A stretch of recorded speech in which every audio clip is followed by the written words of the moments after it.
So welcome to this very special edition of the West Stand, where we invite in and welcome guests from across the world of Leeds United, and a treat is in store for you today. Someone else coming in, Dan. Yeah, it's me and Michael, and that's not Howard Wilkinson, by the way.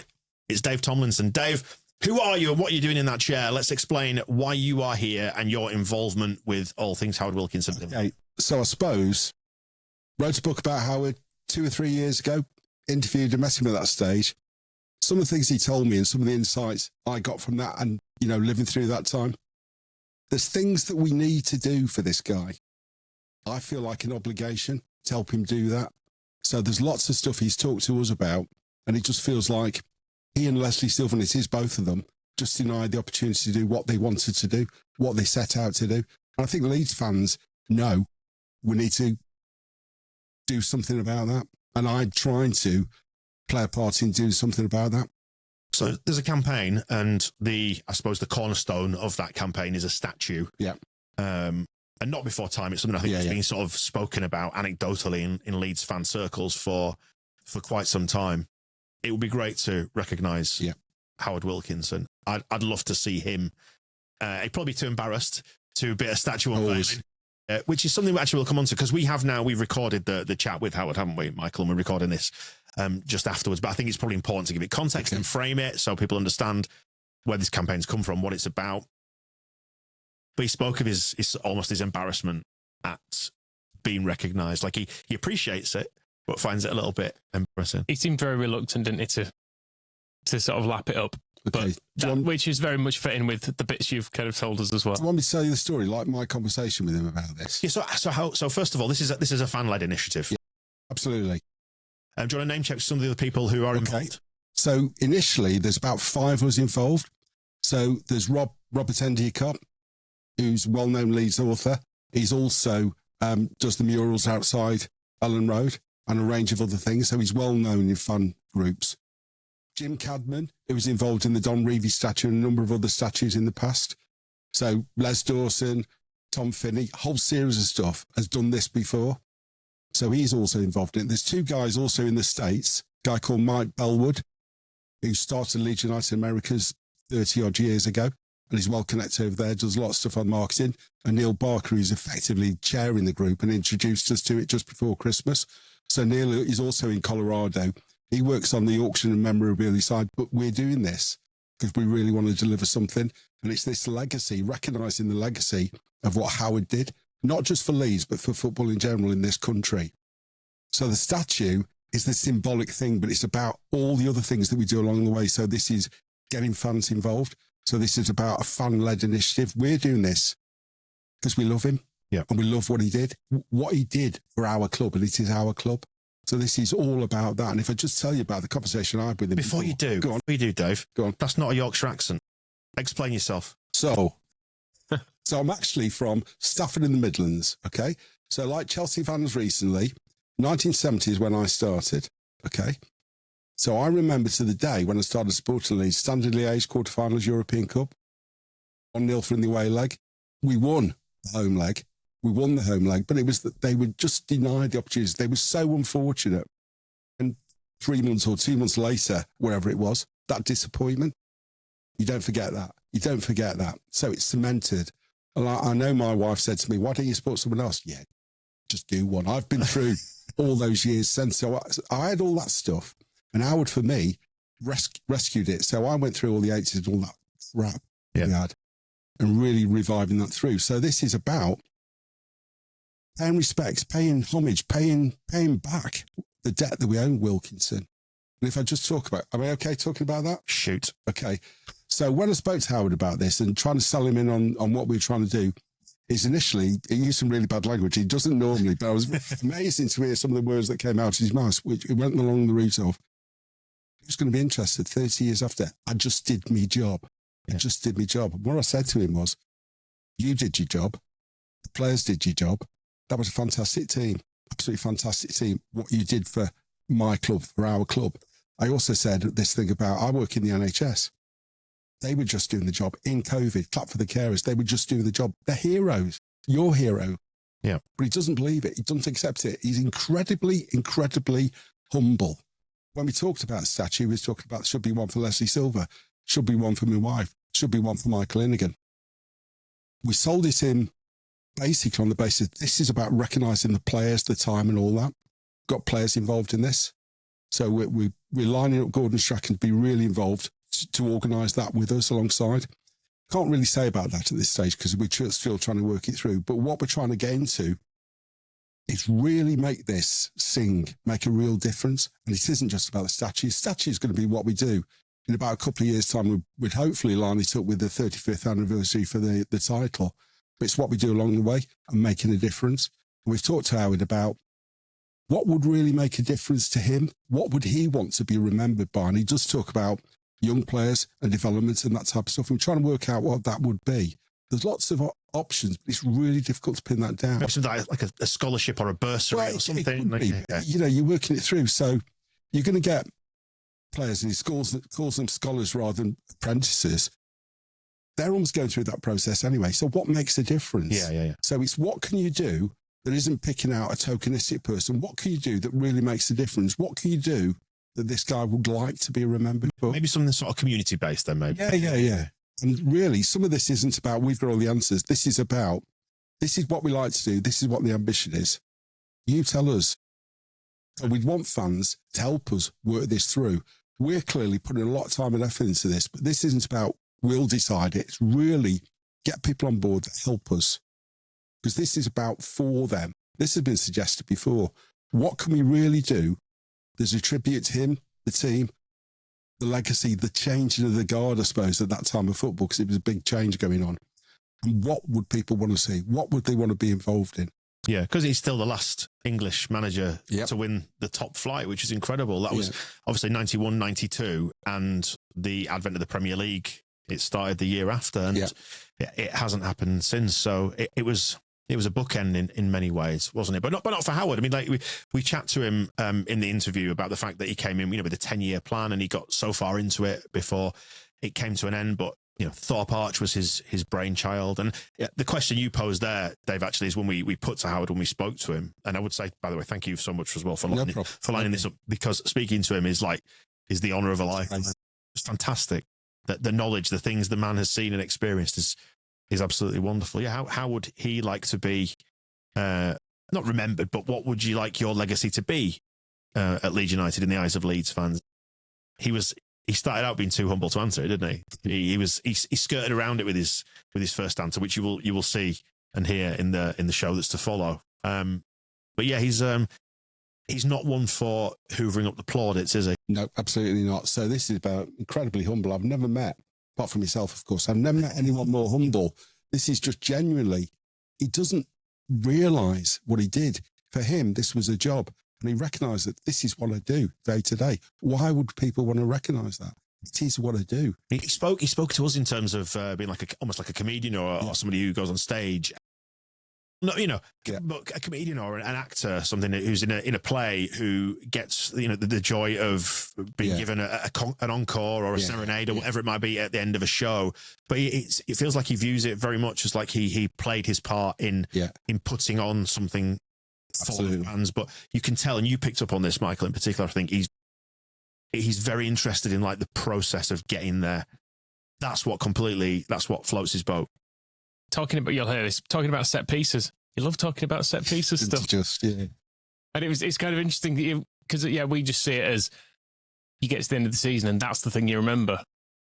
Someone who did it and did the work and relished the work, he doesn't think of it like that. He thinks, I know how that was built, if you know what I mean. That's the bit that I like. He sees the process, we feel the feeling. Absolutely right. And I think he gets the satisfaction from that. So he talks about people know about trust your swing and all that stuff and the muscle memory. Which we get into, by the way. Yeah. And he does this constantly all the time. So he talks players through that and they do it over and over and again. That's why Batty really struggled, because he doesn't do process. He doesn't do that. The others get it. So he they all talk about this thing, the imaginary football, and David Batty booting this into the world, But it was this thing about they were just learning to do this over and over again. So they didn't have to think about where to go. So when there's something coming through, Tony Dorigo said this recently, because they were so trained in it, and indoctrinated, they could think about other stuff. So what's going on at this same time? So not just sticking to that, but I don't need to worry about it. I've got my minimum. Now we can see what's going on. I can read this game. It's fascinating, isn't it? You can see the parallels with, I'm going to drop the B-bomb again, but Bielsa was all about that repetition. Yep. In a slightly different way. Yep. But it was all about taking away the need to think too much. That's right. But I think with Wilkinson, he also saw it as adults. So he got them to recognise the importance of this. They got it and they benefited from doing that, and they recognise it now. They didn't at the time. So it was the thing, the endless repetition of the free kicks, the dead balls from both hands. And it just meant they were really good. He does major on this thing about if we can be 10% better on both of these, makes a big difference. It causes that. He taught them through that. It was very much, he worked with players going through this again and again and again and again. And he does have this really regimented approach, but it's so successful. But you get this thing also, people do deride him as a long ball merchant. Actually, that's not his preference. His preference, and you talk to him, was about passing football. And you talk to him at length. He talks about what he learned there and what he liked to. And you go back to Notts County, he loved doing that. So it was about playing with what you got, making sure you got the best out of them, making sure they maximise what they got from them. That was both the fitness, but also understanding it. Big point about that, understanding the principle and what you're going to do. Stick to that, but then bring someone in. He didn't want robots. He told me about that. So he got this thing about Batty, certainly wasn't a robot. He really liked Batty for what he was and what he brought to it. And he accepted all that. He accepted people need to be different and individual. So Bielsa talked about he'd never lose a game if he had no humans, if they're all robots. Wilkinson's different, but it's method. It's a method, and it worked, not just at this club, but the others as well. So both Notts County and Sheffield Wednesday. People deride it, but they really knew, and you talk to the players, they love him. Yeah, they love him because what he got out of them, the difference he made of them, and what they did for those clubs. It was very much an arm round, almost pastoral approach. He spoke about being a teacher rather than, ironically, a sergeant major. Yeah, Sergeant Wilco. Yeah. And we explored that as well in the just what he thought about that, because he said, I'm not creating like an army environment, which I thought was so ironic, given his nickname. Although it's really interesting, he talks about generals and leading them into battle, but he's talking about leadership, the Wilco thing. As long as you explain where it's come from and all that, he doesn't mind it, but it's not what he's about. As long as you explain that, he's okay with it. His was very much about developing people, educating people. He does talk about education, academies and scholars. He hates apprentice, and that was one of the things that he's really important to stress. The same as he went to the FA, he was just changing all that through. It's changing the nature of this game. But he has made a fantastic difference to the game in this country because he took it at all those levels. But he really loved this club. He really loved the players, and he really got the best out of them. I don't know any player. Let me think. I don't think there's any player that didn't benefit from working with Wilkinson in one way, shape. And it's interesting how you said it's about developing people, and you didn't say players. Yep. And it is. It's very much about human beings. Absolutely. And buy-in and dealing with them with emotional intelligence, all things that he touches on when we spoke to him. Yeah, he really knew people. He really still goes out with them. I met him, him and his wife about a month ago. So they'd just been out the previous evening. So they've been out with Gordon Strachan, Mel Sterling, Chris Kamara, Imre Verardi, Glenn Snowden. These are like his kids. Like, Mel talks about him about dad. He still does, and he means that. Yeah. He is like, he is a teacher, but he's a human being, and he recognises human beings, and he wants them to maximise what they can do in a real way. So his wife talks to me about Ben Wilkinson, which is his son, who's coaching the under-21s at Man City. So Howard says, I wouldn't do this, I wouldn't do that. But, he doesn't interfere. Lets Ben go on with it because you invest in it and people do the right thing. You don't need to micromanage. He didn't micromanage. People think he did, but he didn't. He just made great people. Yeah. And it really shines through that that's his approach. It's something I think he was very, very keen to stress. It was genuinely just like an absolute joy just to spend like best part of an hour chatting to him and seeing, just get a little glimpse into the mind of a man who is, he understands so much about football and people. And I remember being younger. And do you remember when he used to do the recorded pre-match sermon that was put out on tape? Was it? Yeah. Do you remember that? I mean, you could never hear it because it was the same PA system it is now. Yeah. But yeah. But I remember saying, like, what's this guy going on about? Because it felt like he went on for ages. And actually now, with the passage of time, I see the wisdom. I completely see the wisdom. I understand what he was trying to say. And he didn't want to be misinterpreted or come out with sound bites or anything like that. And you listen to him, you sit in the same room as him, and all you get from him is just how deeply he's thought about this and how deeply he wants to impact people. And I think, in many ways, that is very similar to Bielsa. Bielsa didn't want to be misinterpreted, which is why he got an interpreter to get it over. It's this thing about being really understood and really make a difference. So when he wasn't there, they'd work anyway. It's really not indoctrinating, but developing them to actually really understand this and work through. Absolutely fantastic. And he is a fascinating character even to this day. Some of the things you find out from him. Dave, great to chat, but give us a little glimpse into the timeline from here. So we're at summer 2025. What does it look like from here? Because you mentioned maybe about the anniversary. It'll be 35 years in 2027. So where are we in terms of timeline? Okay. So the plan is we launch during June. That becomes, the website's out. So wilco92.com should be live. People can go into. We'll link to it in the episode description. Very good. And make sure it is working. They love it, but it's about there. You can find out about what's going on. You can also book, I suppose, not adverts, but sponsorship of the book that we're putting out. So we're issuing a commemorative book about the 92 season and Howard Wilkinson. So people can sponsor match days. They can sponsor matches within there. Right. So we will be explaining all that. If they want to contact us, we've also got email addresses. So you can also put that in the link, etc. going through. We really want to talk to people, but the idea is we fundraise over the next few months to start with. Book is one way to do that. It's also a way for fans to get involved in this. We're also lining up, and I can't say too much about this, but we're launching an autumn event that Howard would be at. Right. That would be quite a big thing. That's bringing together all his old friends, etc., to pay homage, etc. So those are the two key pieces. But they'll also be doing other things. So we plan to do lots of players events, get players involved in this. So meet the fans and all that type of stuff. We're still working through that detail, but the plan would be you've got those two set pieces.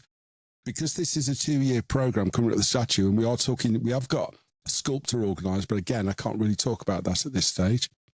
But we've got a sculptor organised, and we're working through exactly what the statue will be, exactly when it'll be done, and how it works through. We're aiming for, it's about 2 years to get a statue from conception right through. So we're aiming, and this happens to be 35 years on.